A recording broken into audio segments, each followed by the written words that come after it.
Hello everybody, in today's video I'll be telling you guys about the new books that came out of the game. If you press K, go to books, all these new things that either make you more money or help you with some quality of life stuff.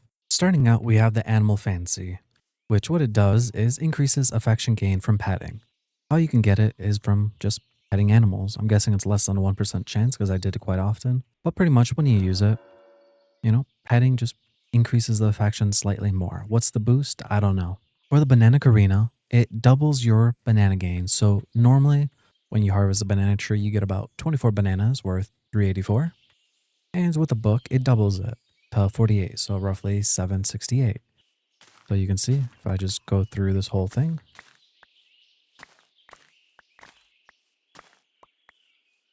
there you go, 48 bananas. Now the chance of getting it is a 0.1% chance.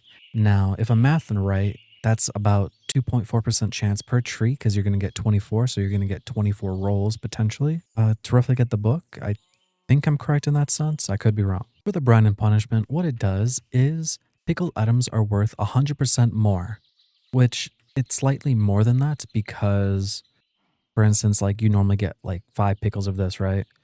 Well, for instance here, 114, if I put this in here, and I just force the day to sell, 114, we should be expecting 228, but we get more than that. This is, let's see, 192, 48, 8. That's like 250 something. So slightly more than double, which is a good thing, I guess. More money, right? And how you get it is it's a 0.2% chance while collecting from cucumbers. For the bluegill meridian, what it does is it changes a bluegill from being worth 16 gold to the devil number 666. And I'm guessing it's only new fish because if I take this bluegill and just put it in here and set it, right, it's worth 16. So there's that. And you could only get it from the bubble spots. Well, I say only. You can get it from two other things. You can get it from the Wandering Merchant as well as the ticket booth. And this is the bubbles I'm talking about. So Canadian and Famous, this is my favorite one. This is how I've made a lot of my money in my new playthrough. It doubles tapper outputs, but not the automatic stuff. And the chances, I'm guessing like 1%, 2%, something like that. I got mine pretty quick. Again, all these percentages are what JEI kind of says or me just guessing because it doesn't say anything about it. But right here, normally Birch Log gives you 128 a day, but doubled gives you 256 a day. So let me just see if I have it and I do this. I got 8 mushrooms, 256. And this is my playthrough world. This is what I mean by what I made here. This is why it's my favorite because literally me going through here, I made a system of like, I just go in this cart, press this button, and I just kind of like look down and just like spam click this thing. And I just can collect all these things. And each of them, every single day, 256 gold. Now it's not worth it, end game type stuff, right? Because this is only, I think like 160 something thousand a day. But for just unlocking the Skull Cavern, raiding the, first layers, getting those resources, you can get a lot of tappers and do something like this and make quite a bit of money off of it. And then you can see right here, random animals have stolen my carts, but I use them just to go back. And then I just collect the top layer. And you can see it's a crazy amount of farm XP. Like you can see on the bottom left, I'm already at 80 something thousand. And so you can like reset your farming level, do this whole wall and just level up right back up there. And there you go. 167,000 plus my Black Lotus because I got 2 of these guys right here, the Wise Oaks. But that is the wall. Next up, the first 5,000 caverns. What it does is being past 6 a.m. doesn't cost a fee no more. And how you get is probably the watering trader also with the ticket guy. But you can also get it from mining the Blackstone boulders at a 0.1% chance. It's near the bottom layer of the Skull Cavern. For the first aid guide, what it does is it has the max fee and depth from death. So the highest I've seen was like 9k, so I'm guessing now it'd be like 4.5k.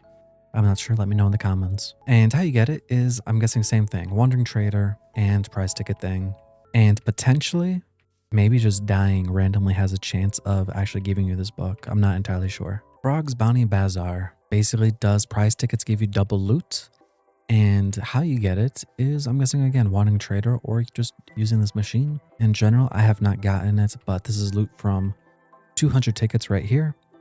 All this stuff, and I got 1, 4, 5, 6, 7, 8, 9, 10, 11. All these books. So out of 200, that should be a 5.5% chance of getting a books potentially. And you can get all your things from here, but if you have that many tickets, I don't know if you can actually save up that many in the short term at least. Yeah, that's all the stuff I gotten from that. One of the good passive ones, hitting hard and soft. What it does is it gives you a flat +4 melee attack or 2 hearts. So 1 cow, I accidentally punched this guy twice, but it is half a heart per punch. But with it, you get now 2.5 hearts per punch. And how you get this guy is, again, Wandering Trader, this prize ticket thing, as well as, I believe, the trial chamber. When you finish the spawner thing, it has a 9% chance of popping out of the spawner to get your loot. Intro to algorithms, one of like another quality of life feature. What it does is no more brain damage cloud. So this is how it is normally, right? Get that brain damage, whatnot. We use the book, and we are no longer affected by it. And it is a 1% chance from mining the lead ore itself, or relic troves and artifact troves. In 100 rolls, I got 3, so maybe a 3.3% chance repeating type like thing. Could be higher, could be lower, I do not know, but that is loot from 100. For the no name for the sheep, what it does is name tags gives 2 affection now instead of 1. And you need the mini sheep and randomly 1% chance. It needs at least 1 heart of affection. So if you look at it right, it's at 0. It's not going to get it. It needs at least 1 for it to be eligible to potentially make this book. 1% chance. And if I name him, you can see he has 2 affection now. For the Paradise Crop, this is one of the best ones in my opinion. It allows 1 additional crop harvest per thing, and it does stack with skill. And what I mean by that is if you press K, you go under your farming and go all over here. You can see crops double drop outputs when manually harvested. Now, obviously, you have to manually harvest it, but for instance, ancient grow fruit, right? It's by default only 1. But with this book, it goes to 2. And then with that max farming, you get 4. And if you have the bountiful fertilizer, you can get potentially 6 per plant at a 25% chance. So for instance here, right? And then you can see normally it's 1 and we got 4 right there. Let's see if we can get 6 1 right there. It went from 12 to 18, but there's that. And I was lucky enough to get this for like 100k from the Wandering Trader in my playthrough. And it does wonders, trust me. The phenomenology of treasure. What it does is artifacts are worth 200% more. So for instance, amphibian boots, normally worth 320, but with the book, it is worth 960. And how you get this is same thing, trove and relic trove in here, percentage chance 3.33. Or again, Wandering Trader or the prize machine. The slime contain project, what it does is incubating slime hearts have a chance of giving slime tickets. And what slime tickets does is it shows you slime's favorite foods. And I do have a video slime guide. I don't think anything changed. So it does show most of the slime's favorite food. So up to you. But how this works is you want an incubator and placing slimes in there, just eventually a book will pop out like so. And I'm guessing like the chances is probably like 1 in 20 because we got 3 right there. And this looks like it's about a row of like 30 to 40.